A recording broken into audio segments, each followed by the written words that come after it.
itu dalam surah An-Nasr. Dalam surah An-Nasr itu memuat perintah tasbih, perintah ucapkan alhamdulillah. Maka kata ulama, alhamdulillah itu sebetulnya bukan kita ucapkan hanya sekedar ketika kita mendapatkan nikmat, bukan. Tetapi dalam perspektif tasawuf, dikasih musibah pun ucapkannya alhamdulillah. Loh, kenapa kok ketika ditimpa musibah mengucapkannya alhamdulillah? Karena di dalam itu ada penggugur dosa buat kita. Ada penambah pahala buat kita. Berapa banyak orang-orang tidak gugur dosanya karena puasa, tidak gugur dosanya karena sholat, tapi gugurnya itu dosa disebabkan karena musibah yang Allah berikan kepadanya. Jadi adanya musibah itu ada penggugur dosa dan penambah pahala, penambah kemuliaan dengan syarat kalau kitanya bersabar. Maka dikatakan wa qalilun min ibadiyas syakur. Hanya sedikit di antara hambaku yang punya gelar asyakur.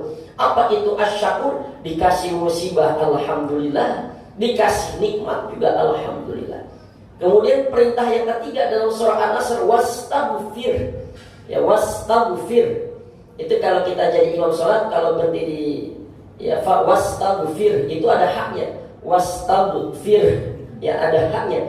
Wastaghfir innahu. Jadi jangan wastaghfir, tapi ada haknya di akhir. Wastaghfir, ada haknya gitu. Wastaghfir, beristighfarlah, mohon ampun kepada Allah. Ya, jangan putus asa dari rahmat Allah, karena kasih sayang Allah, rahmat Allah itu selalu terbuka. Ini kita hadis yang ketiga ini ceritanya cukup panjang. Tapi kata Sayyidati Aisyah ini, masalah Rasulullah SAW, Rasulullah itu salat.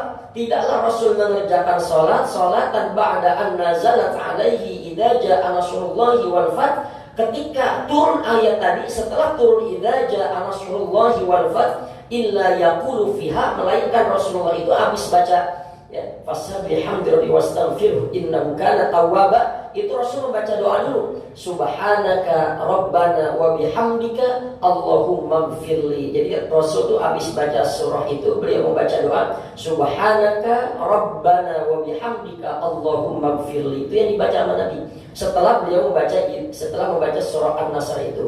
Artinya, ya Allah maha suci engkau Tuhan kami, segala puji bagimu. Ya Allah, berikanlah ampunan kepadaku. Jadi kata Sayyidat Aisyah itu, Nabi setelah turun ayat itu membaca doa itu. Ditanya, kenapa engkau membaca itu? Kata Rasul, Allah memberikan kepadaku tanda-tanda kepada umatku. Yang Nabi ini udah bisa paham bahwa ketika turun surah itu, Nabi tahu ajalnya Nabi sudah dekat.